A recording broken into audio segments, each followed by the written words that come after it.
पाकिस्तान तहरीक इंसाफ के हर एहतजाज के बाद ये लड़ाई शुरू हो जाती है कि एहतजाज बड़ा था, कुछ लोग कहते हैं छोटा था, कुछ लोग कहते हैं कि इम्पैक्ट बहुत बड़ा हुआ, कुछ लोग कहते हैं कि इम्पैक्ट नहीं हुआ। अब ये पोलराइजेशन बहुत ज़्यादा है। कुछ लोग जो है वो कोशिश करते हैं खाली सड़कें दिखाएं और कुछ लोग दिखाते हैं कि जी एहतजाज हो रहा है और लोग निकलें और लोग जोर लगा रहे हैं। लेकिन ये बाकी पॉलिटिकल पार्टीज के साथ नहीं होता। क्यों नहीं होता? वजह यह है कि वो पॉलिटिकल एक्टिविटी करते ही नहीं है। जब कोई पॉलिटिकल एक्टिविटी करेगा तभी आप उसके ऊपर सवाल उठाएंगे ना कि ये अच्छी हुई या बुरी हुई। पीएमएलएन को एक पॉलिटिकल एक्टिविटी किए हुए बहुत लंबा अरसा हो गया। मियां नवाज शरीफ साहब जिस दिन पाकिस्तान वापस आए थे, मेरी नज़र में वो आखिरी पॉलिटिकल एक्टिविटी थी जो पीएमएलएन ने की थी, और वो भी पूरे पाकिस्तान से उन्होंने बंदे इकट्ठे किए थे और किसी की भी मियां साहब की तरफ तवज्जो नहीं थी। ना कोई बंदा मियां साहब को सुन रहा था, ना देख रहा था, ना कोई देखना चाहता था। मियां साहब आए, कबूतर उड़ाए और मियां साहब के तोते उड़ गए उस दिन कि ये तो वो अवाम ही नहीं है जिनको मैं छोड़कर गया था पाकिस्तान में। मियां साहब के पाकिस्तान से डील करके बाहर जाने और वापस आने के बीच में पाकिस्तान बहुत ज़्यादा बदल गया था। लेकिन मियां साहब को जब पता चला कि कादी फायद ईसा साहब आ गए हैं और अब बात बन गई है तो वो इस चक्कर में वापस आ गए। लेकिन उनके पल्ले कख नहीं बचा। पीपल्स पार्टी भी डिस्कस नहीं होती। फजल रहमान साहब के अपने मदारिस की एक स्ट्रेंथ है, वो ले आते हैं, वो भी डिस्कस नहीं होते। लेकिन डिस्कस पाकिस्तान तहरीक इंसाफ होती है क्योंकि पॉलिटिकल एक्टिव जो एक जमात है इस वक्त, जो फुली पॉलिटिकली एक्टिव है, वो पाकिस्तान तहरीक इंसाफ है। और आप माने या ना माने, वो एक पॉलिटिकल हकीकत के तौर पे बार बार सामने आते हैं। इमरान खान साहब ने कम से कम ये करके दिखाया है कि एस्टेब्लिशमेंट अपनी मर्जी हर बार मुसल्लत नहीं कर सकती। बजाय इसके कि तनकीद करें और लड़ाई करें, बाकी पॉलिटिकल पार्टीज को इस बात पे खुश होना चाहिए कि कम से कम एक जमात तो ऐसी निकली जिसने आकर सामना किया है। कम से कम एक जमात तो ऐसी निकली है जो डट कर खड़ी है और अभी तक तबाह नहीं हो सकी, या उसे पीछे नहीं हटना पड़ा, या उसे जमीन पर लेटना नहीं पड़ा। बाकी सारे ये चाहते हैं कि क्योंकि एस्टेब्लिशमेंट ने सबको जूते मारे हैं, लिहाजा पाकिस्तान तहरीक इंसाफ भी जूते खाए और उसी तरह हो जाए। बाकी सारे जो है वो सरेंडर कर चुके हैं, तो तहरीक इंसाफ भी सरेंडर करे तो ये हमारी तरह के हो जाएंगे।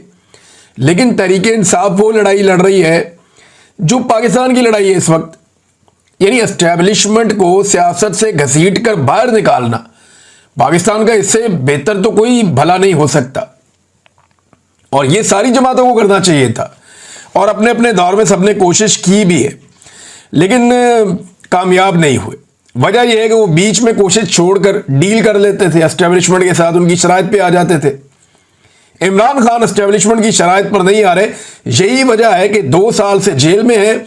ना सिर्फ जेल में है बल्कि इमरान खान साहब सख्त तरीन जेल में है। यानी इमरान खान जेल में बंद होकर बार बार जीत जाता है और एस्टेब्लिशमेंट मुल्क के स्याह और सफेद की मालिक होने के बावजूद हर बार हार जाती है। अवामी दबाव बनाकर रखने में इमरान खान साहब कामयाब रहे हैं। कोई माने या ना माने, ये 2 साल अवामी दबाव इमरान खान ने बनाकर रखा है। ऐसा नहीं है कि किसी वक्त उन्होंने दबाव कम होने दिया हो। एक आदमी है ना, वो आपको दिखाई देता है ना आपको सुनाई देता है, लेकिन इसके बावजूद वो आदमी जेल में बैठकर रेलिवेंट लीडर है। आज आप बदतरीन पाकिस्तान तहरीक इंसाफ के मुखालिफ से पूछेंगे ना पाकिस्तान में पॉलिटिकली सबसे ज्यादा एक्टिव बंदा कौन हो गई? इमरान खान। आखिरी दफा कब देखा था जी? 2 साल पहले। आज आप पाकिस्तान तहरीक इंसाफ के सबसे बड़े मुखालिफ से पूछेंगे ना कि इस वक्त पाकिस्तान की सारी सियासत किसके गिर्द घूमती है, वो कहेगा जी इमरान खान। आवाज कब सुनी थी? 2 साल पहले। तो ये इमरान खान साहब की एक बहुत बड़ी खूबी है, बहुत बड़ी कामयाबी है कि जेल में आप उसका एहतसाब कर ही नहीं सकते इस बात के ऊपर कि बंदे कितने निकले। आप उसका इसके ऊपर पकड़ कर ही नहीं सकते कि आपने पूरा पाकिस्तान क्यों नहीं बाहर निकाल दिया। भाई, जो लोग कहते हैं कि लाखों लोग क्यों नहीं नजर आ रहे इकट्ठे, तो ये लाखों लोग इकट्ठे तो होने ही नहीं थे किसी जगह पे। इन्होंने तो अपने अपने इलाकों में निकल कर एहतजाज करना था। ये छोटी बड़ी रैलियां निकलनी थी और वो निकली हर तरफ, वो देखा सारे पाकिस्तान ने।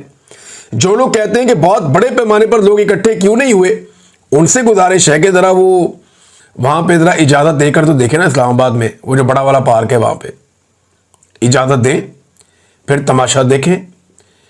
जरा माहौल खोले ना 2 दिन के लिए कि जनाब 2-4 दिन कोई पकड़ धकड़ नहीं होगी। पाकिस्तान तहरीक इंसाफ को खुली इजाजत है, वो यहां पे आके जलसा कर लें डी चौक में या वो पार्क के अंदर कर लें, तो आप देख लें दूध का दूध पानी का पानी हो जाएगा। लियाकत बाग रावलपिंडी में इजाजत दे दें उन्हें, फैसलाबाद के घंटाघर चौक में उनको इजाजत दे दें, गुजरांवाला का जो बड़ा मशहूर एक पार्क है वहां पे इजाजत दे दें, या चले मीनारे पाकिस्तान लाहौर में इजाजत दे दें पाकिस्तान तहरीक इंसाफ को। और उन्होंने ये सारी इजाजतें मांगी हैं, बार बार मांगी है पाकिस्तान तहरीक इंसाफ ने, उन्हें इजाजत दी नहीं जाती, जो कानूनी इजाजत है वो दी जाती है। अच्छा, एक अखबार है उसको बार बार लोग पेस्ट कर देते हैं उठाकर, जब इमरान खान ने कहा था कि जो जलसे के लिए सामान मुहैया करेगा उनका सामान जब्त कर लिया जाएगा। ये इमरान खान ने कोई पॉलिटिकल जलसे रोकने के लिए नहीं कहा था।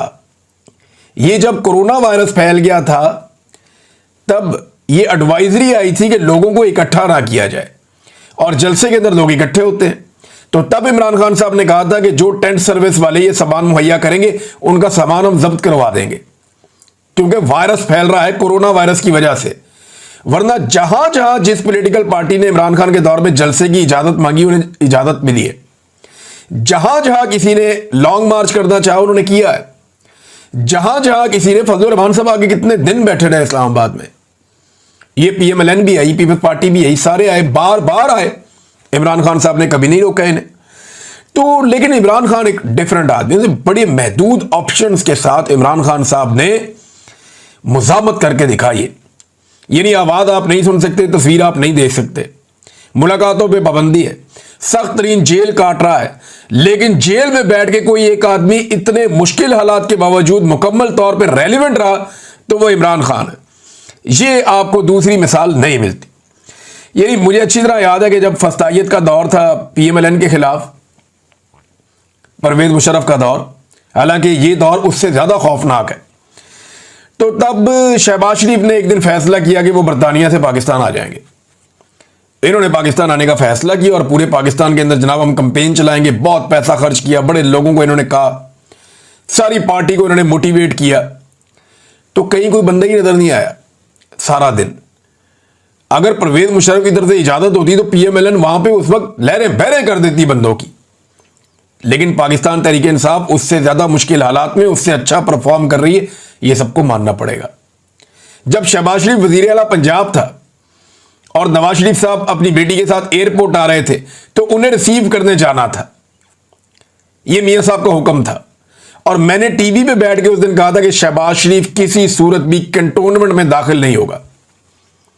क्यों दाखिल नहीं होगा? मैंने कहा मैं शहबाज शरीफ को अच्छी तरह जानता हूं, ये कभी भी एंटी एस्टेब्लिशमेंट एक इतना सा भी कदम नहीं उठाएगा, ये नहीं जाएगा आदमी कभी भी, ये बहुत अच्छा बच्चा है। उस वक्त जावेद चौधरी साहब एक दो और सहाफी थे वहां पे, टीवी के ऊपर मेरे से गर्म हो गए, उन्होंने कहा नहीं नहीं नहीं शहबाज शरीफ जाएगा। मैंने कहा जी मैं आपको बता रहा हूं कि ये आदमी कभी भी कैंट की हुदूद में दाखिल ही नहीं होगा। ये वजीर आला पंजाब का बेशक, लेकिन ये कैंट की हुदूद में दाखिल नहीं होगा। और यही हुआ कि मियां साहब को एयरपोर्ट से लेकर चले गए और शहबाज शरीफ साहब कैंट की हुदूद में दाखिल हुए बगैर माल रोड से अपनी तकरीर करके वापस निकल लिए। एग्जैक्टली शहबाज शरीफ साहब ने उस दिन वही किया जो गंडापुर साहब करते हैं आजकल। तो शहबाज शरीफ साहब बहुत अच्छे बच्चे थे और उसका उन्हें तोहफा भी मिला, लेकिन नवाज शरीफ साहब जो हैं वो इतने अच्छे बच्चे नहीं थे, लेकिन अब वो बहुत अच्छे बच्चे बन गए। नाज़रीन, पाकिस्तान तहरीक इंसाफ ने खैबर पख्तूनख्वा में तो उनकी हुकूमत है तो वहाँ बहुत बड़ी बड़ी रैलियाँ होनी थी। मर्दान में बहुत बड़ा प्रोग्राम हुआ, स्वाबी इंटरचेंज पे बहुत बड़ा प्रोग्राम हुआ जहाँ पे असद कैसर साहब और शहराम तरकई ख़ास तौर पर इन्होंने बहुत बड़ा इज्तिमा किया लोगों का, और बैनुल अक़वामी मीडिया ने बड़ी कवरेज की है, बहुत कवरेज की है। रॉयटर्स के ऊपर मैंने देखा, TRT वर्ल्ड में देखा, अल जज़ीरा इंग्लिश में देखा, अरबिक चैनल पे देखा, अल अरेबिया में देखा, और मलेशिया टुडे के अंदर मैंने देखा, BBC पे देखा, ब्लूमबर्ग पे देखा, बहुत सारे और बैनुल अक़वामी मीडिया है, जरीदे हैं, अखबारात हैं और मीडिया हाउसेज हैं, उन्होंने ये खबरें चलाई हैं इमरान खान साहब के एहतजाज की, और भरपूर तरीके से ये खबरें चली हैं। गिरफ्तारियां भी हुई पाकिस्तान तहरीक इंसाफ की और बड़े पैमाने पर हुई। गिरफ्तारियों के हवाले से जो अदाद शुमार हैं वो अलग अलग किस्म के आ रहे हैं, तो हुकूमती ज़राए अलग हैं, पुलिस के ज़राए अलग हैं, पाकिस्तान तहरीक इंसाफ का क्लेम अलग है। लेकिन ये किसी सूरत भी अगर आप इसको कहीं पे बीच में इन बिटवीन भी आप देखें तो ये 1200 से ज़्यादा कारकुन कम से कम पंजाब में गिरफ्तार किए गए। जिनमें 250 से जायद का दावा किया जा रहा है कि ये लाहौर से गिरफ्तार किए गए। तो इतने बड़े पैमाने पे गिरफ्तारियां तो कभी, यानी जितने बंदे पीटीआई के गिरफ्तार हो गए, इतने बंदे तो आजकल पीएमएलएन के जलसे में नहीं होते। जितने बंदे पीटीआई के 9 मई से अब तक गिरफ्तार हो गए, इतना बड़ा जलसा तो नवाज शरीफ ने अपनी सारी जिंदगी में नहीं किया होगा। अगर 9 मई और उसके बाद जो 26 नवंबर को जो गिरफ्तारियां हुई ना, ये 20-22-25 हजार बंदा, ये बंदा इकट्ठा कर ले एक जगह पे तो एक बहुत बड़ा हुजूम बन जाता है, बहुत बड़ी तादाद में लोग हो जाते हैं। इतनी गिरफ्तारियां पाकिस्तान तरीके इंसाफ की हुई हैं कि जितने बंदे किसी बड़े से बड़े जलसे में ये पॉलिटिकल पार्टीज नहीं निकाल सकती, ये पाकिस्तान तरीके इंसाफ ने करके दिखाया। और बहुत बड़ी बात है जो उन्होंने करके दिखाया। गंडापुर साहब के साथ नाजरीन बहुत बुरी हुई है। गंडापुर साहब रैली के साथ आए और मैंने जो सहाफ़ी वहां पे मौजूद थे, मैंने उनसे पूछा, मैंने कहा जी आपने क्या देखा। इवन एक तो पॉलिटिकल लोग हैं, उनसे भी मैंने पूछा, मैं उनका नाम नहीं ले सकता, ये उनके पीछे पड़ जाएंगे। तो उन्होंने मुझे क्लियरली कहा, उन्होंने कहा जी गंडापुर साहब मौजूद जरूर थे, वो एक्टिविटी कर रहे थे और पॉलिटिकली एक वो फिगर है, लेकिन गंडापुर साहब को पब्लिक रिस्पॉन्ड नहीं कर रही थी उस तरीके से जैसे उन्हें किया जाता है। सोशल मीडिया पे थोड़ा बहुत उनका शबशबा चल रहा था, लेकिन गंडापुर साहब ने जब तकरीर की तो उनकी तकरीर टोटल जो है वो 1.25 मिनट से 1.5 मिनट के बीच में थी। उन्हें भी आइडिया हो गया था कि देखिए लीडर को मजा तब आता है जब वो बात कर रहा हो और लोग सुन रहे हो। साउंड सिस्टम था उनके पास, अगर सामने 10-20 हजार लोग खड़े हो जाते तो वो उनसे बात कर सकते थे, लेकिन लोग गंडापुर के कंटेनर के इर्द गिर्द आए नहीं, उनकी दिलचस्पी गंडापुर में से खत्म हो गई थी। तो गंडापुर साहब को यह सोचना चाहिए था अपने पांव पे बार बार कुल्हाड़े मारने से पहले कि वो कुर्बान क्या चीज कर रहे हैं और किस चीज के लिए कर रहे हैं। एक वजारत आला के लिए अपनी सारा सियासी करियर, अपनी इज्जत सब कुछ दांव पे लगा रहे हैं। लोगों में एक बहुत बड़ी क्रेडिबिलिटी थी कि इस आदमी की ब्रेक उस जगह पे आके लगती है जहां इमरान खान साहब बुलाते हैं। ये हमेशा इमरान खान की आवाज पे लब्बैक कहता है, हमेशा पहुंचता है और जबरदस्त एहतजाज करता है और बड़ी अच्छी टीमें लेकर आता है। तो आज उन्हीं टीमों की गंडापुर साहब की तरफ लगता है तवज्जो ही नहीं थी। वो आए, उन्होंने तकरीर की 1.25 मिनट की, 1.5 मिनट की, वो भी कोई खास बात उन्होंने नहीं की, कोई ऐसी बात नहीं की जो काबिल जिक्र हो मैं आपको यहां पढ़ के सुनाऊं। लेकिन फिर गंडापुर साहब निकल गए। तो कारकुन उनकी गाड़ियों के आगे आ गए। बाद में उन्होंने कहा जी किधर जा रहे हैं आप हर दफा में लेकर आते हैं और वापस हमें निकल जाते हैं, या वापस ना जाएं, आपको ऐलान करें, कोई चक्कर चलाएं। वो कारकुन ज्यादा एक्सपेक्ट कर रहे थे जो पीछे से आ रहे थे, उन्होंने रास्ते रोक लिए। हो सकता है शरारत कर रहे हो, लेकिन फिर गंडापुर के जो गार्ड्स हैं उन्होंने कारकुनों को धक्के शक्के देके रास्ते खोले और फिर गंडापुर साहब सीएम हाउस के लिए रवाना हो गए।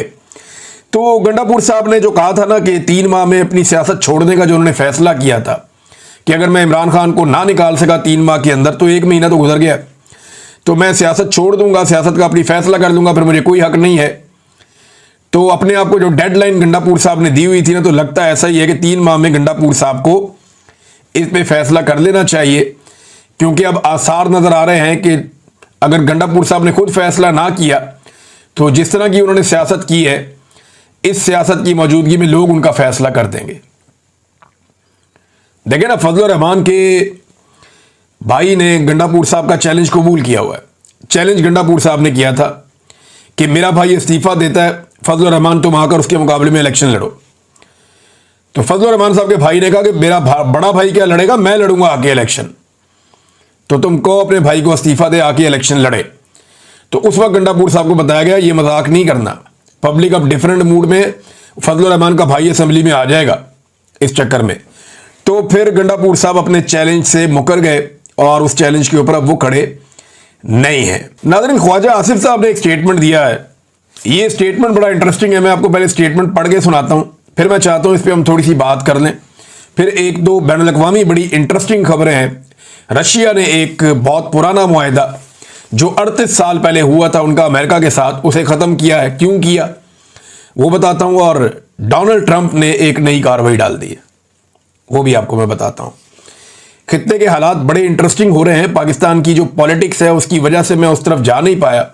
जो इंडिया के साथ हो रहा है, यूक्रेन और रूस के दरमियान जो हो रहा है, और जो अमेरिका इस वक्त इंटरफेयर कर रहा है इस रीजन की सियासत के अंदर, और पाकिस्तान कहां खड़ा है, बड़ा इंटरेस्टिंग सिनेरियो इस वक्त चल रहा है। इस पर हम बात करेंगे बाद में। लेकिन आप ये देखें, ख्वाजा आसिफ कहते हैं ब्यूरोक्रेसी पे तनकीद करते हुए, वतन अजीज की आधी से ज़्यादा ब्यूरोक्रेसी पुर्तगाल में प्रॉपर्टियां ले चुकी है। पुर्तगाल, ये इन्होंने खोला हुआ था, एक स्कीम खोली हुई थी पुर्तगाल ने कि इतने पैसे ला के इन्वेस्ट करो तो वहाँ पे वीज़ा मिल जाता था और वहाँ पे जो है आपको रेजिडेंसी मिल जाती थी। तो इससे फ़ायदा उठाया बहुत सारी ब्यूरोक्रेसी ने। पैसा इतना ज़्यादा नहीं था और ब्यूरोक्रेसी के लिए तो करोड़ों रुपया मामले कोई नहीं होता। तो ख्वाजा आसिफ ने दावा किया, ये वज़ीर दिफा है पाकिस्तान के, कि पाकिस्तान की आधी से ज़्यादा ब्यूरोक्रेसी पुर्तगाल में प्रॉपर्टी ले चुकी है और शहरियत लेने की तैयारी कर रही है। और ये नामी गिरामी ब्यूरोक्रेट्स हैं। मगरमच्छ अरबों रुपए खाकर आराम से रिटायरमेंट की ज़िंदगी गुजारें। बुज़दार का एक करीबी तरीन ब्यूरोक्रेट, इसे मैं डोरेमोन कहता था। आपको याद होगा मेरे पुराने वीलॉग्स, मैंने डोरेमोन बताया था, एक ब्यूरोक्रेट का नाम जिसने बुज़दार के दौर में तबाही फेरी हुई थी। ये उसी की बात कर रहे हैं। बुज़दार का एक करीबी तरीन ब्यूरोक्रेट 4 अरब रुपया अपनी बेटियों की शादियों पर सिर्फ सलामियां वसूल कर चुका है। अब 4 अरब की सलामी तो नहीं देता ना कोई 100, 550, 5,000, 10,000 इतनी सलामी होती है, इससे ज़्यादा क्या होती है। ये तो एक वैसे ही खुशी के लिए एक छोटी सी रकम होती है। अब इसमें 4 अरब तो कोई नहीं देता ना, तो ये ब्लैक मनी को वाइट मनी करने का भी एक तरीका है। 4 अरब की सिर्फ सलामी वसूल कर चुका है और आराम से रिटायरमेंट की जिंदगी गुजार रहा है। सियासतदान को इनका बचा खुचा खाते हैं। ये ख्वाजा आसिफ कह रहे हैं कि सियासतदान इनका बचा खुचा खाते हैं। ये ब्यूरोक्रेट इतना ज्यादा खाते हैं कि जो बच जाता है वो सियासतदान खाते हैं और चवले मारते हैं। ना प्लाट ना गैर मुल्की शहरियत, क्योंकि इलेक्शन लड़ना होता है। पाक